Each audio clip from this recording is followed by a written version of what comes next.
l'activité solaire augmente. Des particules énergétiques d'une puissance démesurée jaillissent de sa surface, s'élançant à travers l'espace en direction de notre planète Terre. Chaque éjection de masse coronale est plus intense que la précédente, libérant un immense jet de plasma, chaque fois plus puissant. Projetant toujours, de manière continuelle, ces particules chargées vers la Terre. Elles se lancent alors dans un voyage de quelques heures parcourant les 150 millions de kilomètres qui nous séparent de notre étoile si brillante, si éblouissante, avec une vitesse de Mach 10, soit environ 600 km par seconde. Ces particules énergétiques rencontrent le champ magnétique terrestre, déclenchant ce qu'on appelle une tempête géomagnétique. Et là, que se passe-t-il ? Selon nos mesures, le déchaînement de l'activité solaire n'aura de cesse d'augmenter jusqu'en 2025. Alors le Soleil, source de vie, pourrait-il devenir l'artisan de notre destruction ?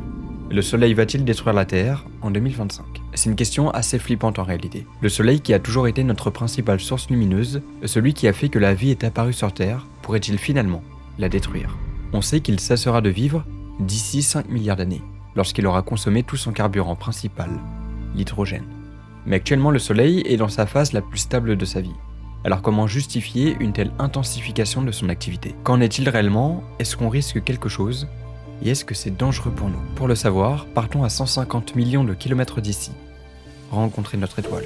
On se trouve 4,5 milliards d'années avant notre ère, là où le système solaire n'existe pas encore. Ce qu'on va voir apparaître pendant cette période est exceptionnel. On va assister à la naissance de notre étoile. La naissance d'une étoile commence dans une nébuleuse, un immense nuage de gaz et de poussière.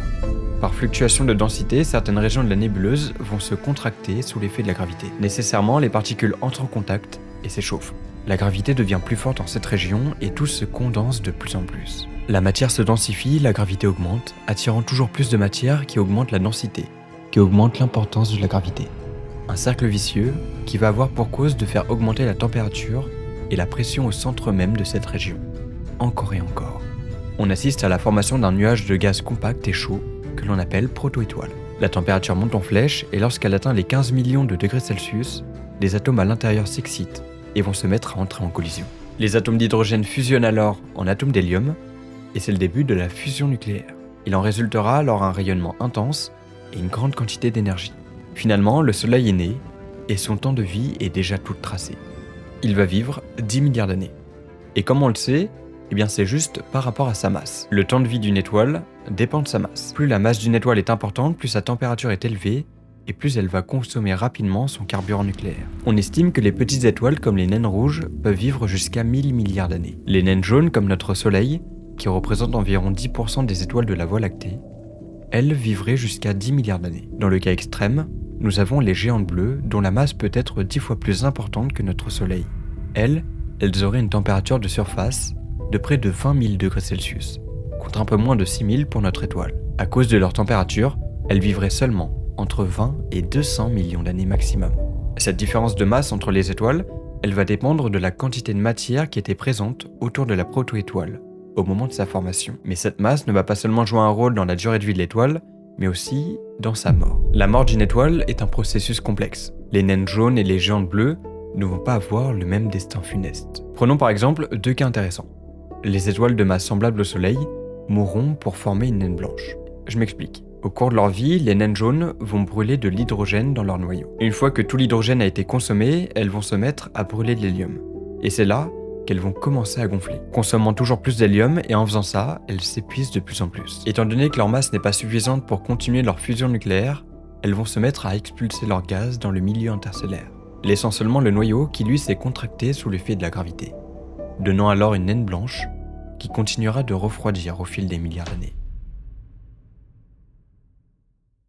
Pour les géantes bleues, c'est autre chose. Au cours de leur vie, exactement comme les naines jaunes, les géantes bleues vont continuer de brûler de l'hydrogène dans leur noyau. Une fois que tout l'hydrogène est consommé, elles vont se mettre à brûler de l'hélium, et ainsi de suite jusqu'à arriver au fer. Quand l'étoile commence la fusion de l'atome de fer, elle arrive à la fin de sa vie. Parce qu'en fait, à ce moment-là, elle va se retrouver comme en déficit d'énergie. C'est-à-dire qu'elle a besoin de plus d'énergie pour que cette fusion se produise que l'énergie qui en résulte de cette fusion même. En gros, elle consomme plus d'énergie qu'elle n'en produit, et se retrouve en déficit d'énergie. Finalement, l'étoile ne peut plus résister à sa propre gravité et s'effondre sur elle-même, donnant lieu à une supernova. c'est l'explosion d'une étoile qui peut être 100 fois plus brillante que l'ensemble de la Voie lactée. Elle libère une grande quantité d'énergie et de matière dans l'espace. La matière expulsée par une supernova peut former de nouvelles étoiles et de planètes. Elle peut également semer des éléments lourds dans l'espace comme par exemple l'or ou le plomb. Donc oui, l'or qu'on a sur Terre résulte de supernovas. Et c'est là qu'on voit qu'inévitablement, le Soleil va mourir. Il lui reste à compter de maintenant 5 milliards d'années avant de grossir de plus en plus. Durant la vie de toutes les étoiles, peu importe leur type, elles sont généralement relativement stables et ne sont pas sujettes à des variations de masse, de pression ou de température extrêmes. Alors pourquoi l'activité solaire se mettrait soudainement à s'intensifier? En fait, toutes les étoiles ont comme un cycle d'activité stellaire plus ou moins important. Évidemment, le cycle d'activité des géantes bleues sont beaucoup plus importantes que les étoiles moins massives. À cause de cette activité stellaire qui varie, on va voir apparaître à la surface de l'étoile des taches stellaires. C'est exactement ce qu'on observe à la surface de notre Soleil. Ce sont des régions plus sombres et moins chaudes que la surface de l'étoile. Et ces taches justement qui sont plus froides vont donner des variations de température très violentes. Elles vont perturber les champs magnétiques et tous les champs de l'étoile vont commencer à s'emmêler. Au final, quand ces champs magnétiques se réorganisent, on va avoir des éruptions solaires. Donc en fait, des explosions gigantesques qui se produisent à la surface de l'étoile. Et cette matière va parfois être projetée dans l'espace, causant des éjections de masse coronale. On parle là d'expulsions de plasma gigantesques. Elles peuvent être de différentes tailles et de différentes énergies. Parfois, certaines éjections peuvent atteindre la taille de la Terre, voire plus et contenir plusieurs milliards de tonnes de matière. Lorsqu'une éjection de masse coronale est dirigée vers la Terre, il faut attendre quelques heures ou quelques jours avant qu'elle nous parvienne. Avec leur vitesse, c'est généralement entre 24 heures et 2 à 3 jours. Au final, elle rencontre le champ magnétique terrestre, déclenchant donc des perturbations. Ces particules-là sont attirées par le champ magnétique de la Terre et sont ensuite accélérées vers les pôles, grâce à ce qu'on appelle la force de Lorentz. Lorsque les particules chargées atteignent l'atmosphère terrestre, elles interagissent avec les atomes et les molécules d'air présents au niveau des pôles. Quand les molécules d'air vont entrer en collision avec ces particules, elles vont être excitées et vont relâcher un surplus d'énergie sous forme de lumière. Et on assiste donc à une aurore boréale. Et la couleur peut être différente selon la molécule qui est excitée. Les molécules de dioxygène, par exemple, produisent des aurores vertes et rouges, tandis que le diazote produit des aurores bleues et violettes. Mais parfois, quand les éjections de masse coronale sont plus intenses, elles peuvent produire des perturbations plus importantes. Et c'est à ce moment-là qu'on va pouvoir observer des effets supplémentaires. Tout ce qui utilise une technologie électrique sur Terre peut être impacté par ces perturbations géomagnétiques, causant alors des possibles dysfonctionnements au sein même des réseaux électriques en endommageant les transformateurs. Les circuits électroniques des satellites peuvent par exemple être endommagés, mais aussi la transmission des signaux de communication comme les GPS. Bref, toutes les technologies pourraient être impactées. Les scientifiques étudient les éjections de masse coronale depuis des décennies. Ils tentent de savoir comment elles se produisent, comment elles peuvent nous impacter et comment les anticiper. Et si vous n'y croyez pas, eh bien pourtant les faits sont là. En 1989, une éjection de masse coronale a provoqué une panne de courant de 9 heures dans l'est du Canada. En 2003, une éjection a perturbé les communications par satellite pendant plusieurs jours. En 2012, elles ont provoqué une interruption des services GPS pendant plusieurs heures. Depuis, on cherche comment se protéger en utilisant par exemple des systèmes de protection de surtension pour les réseaux électriques, ou encore même l'utilisation de systèmes de redondance pour les communications par satellite. Étant donné que l'activité solaire s'intensifie de plus en plus, on peut alors se poser la question de si notre champ magnétique va survivre, puisque sans lui, les vents solaires arracheraient notre atmosphère, et là, nous serions tous impactés.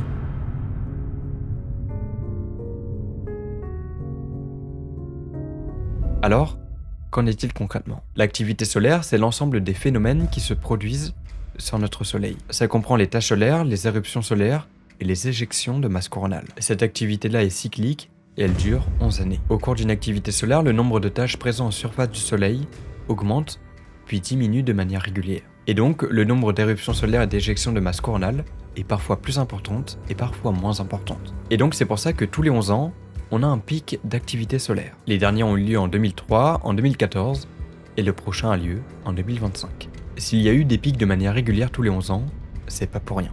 Tout ça, c'est dû à la rotation du Soleil sur lui-même, ce qui crée son champ magnétique. Exactement comme la Terre.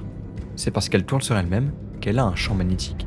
On va avoir donc deux phases, l'un où le champ magnétique solaire est plus fort et l'un où il est au plus faible. Pendant que les pôles magnétiques du Soleil s'inversent, le champ magnétique est faible. L'activité solaire diminue et le nombre de taches solaires est au plus bas. Par contre, une fois que les pôles magnétiques sont inversés, le champ magnétique du Soleil devient plus fort et le nombre de taches augmente. Les perturbations vont être de plus en plus importantes, augmentant donc la fréquence des éruptions solaires. Et c'est là, en ce moment même, que le champ magnétique du Soleil se renforce, ce qui fait qu'on atteint bientôt son pic d'activité. Dans 1 an et demi environ, l'activité du Soleil sera à son pic. La Terre subira donc ces éjections de masse coronale plus puissantes et plus nombreuses. Mais ça, c'est depuis toujours. La Terre a toujours subi tous les 11 ans un pic d'activité solaire. Les pics d'activité peuvent parfois affecter la vie sauvage en perturbant les migrations, les cycles de reproduction et la santé des animaux. Par exemple, une étude a montré que les oiseaux migrateurs sont plus susceptibles de se perdre pendant les pics d'activité solaire. Mais est-ce que tout ça c'est dangereux pour nous, sachant qu'aujourd'hui, on utilise plus que jamais une technologie électrique? En réalité, les conséquences du pic d'activité en 2025 seront probablement les mêmes que celles qu'on a connues jusqu'à aujourd'hui. Les aurores boréales seront plus fréquentes et plus intenses. Au niveau des risques liés aux problèmes électromagnétiques, eh bien on sait que l'activité solaire peuvent impacter nos systèmes électriques. Ça peut entraîner des pannes de courant à petite ou grande échelle pendant quelques heures ou plusieurs jours. C'est pour cette raison qu'on observe le Soleil. On utilise nos télescopes pour observer la surface du Soleil, avec évidemment des précautions. On tente de voir les taches solaires, les éruptions solaires et tous les autres phénomènes qui en découlent. Avec tout ça, on peut prédire lorsque le Soleil approche de son pic d'activité. Le but est de surveiller l'activité solaire et d'anticiper peut-être des tempêtes géomagnétiques. Et selon leur violence, on peut peut-être aussi préparer en coupant les réseaux électriques pour préserver nos installations. Finalement, qu'est-ce qu'il en est? Est-ce que le Soleil va détruire la Terre en 2025? Comme on l'a dit, si l'activité solaire augmente, c'est parce que son champ magnétique se renforce. Mais ça, on l'a vécu plusieurs fois dans l'histoire de l'humanité, et ça n'a jamais été un problème majeur, irrémédiable pour la Terre ou l'espèce humaine. Les perturbations de masse coronale qu'émet notre Soleil provoquent des perturbations géomagnétiques, mais elles ne sont pas assez importantes pour détruire le champ magnétique terrestre. Notre champ magnétique est assez résistant, et donc ce scénario-là a très peu de chances d'arriver, c'est même voire impossible. Tout ce qu'on risque en réalité, c'est des pannes à grande échelle, mais ça on s'y prépare, et ça ne serait pas dramatique pour la Terre ou l'espèce humaine. Finalement, la réponse est claire et catégorique. Non, le Soleil ne va pas détruire la Terre en 2025. Il ne le fera qu'à sa mort, dans 5 milliards d'années.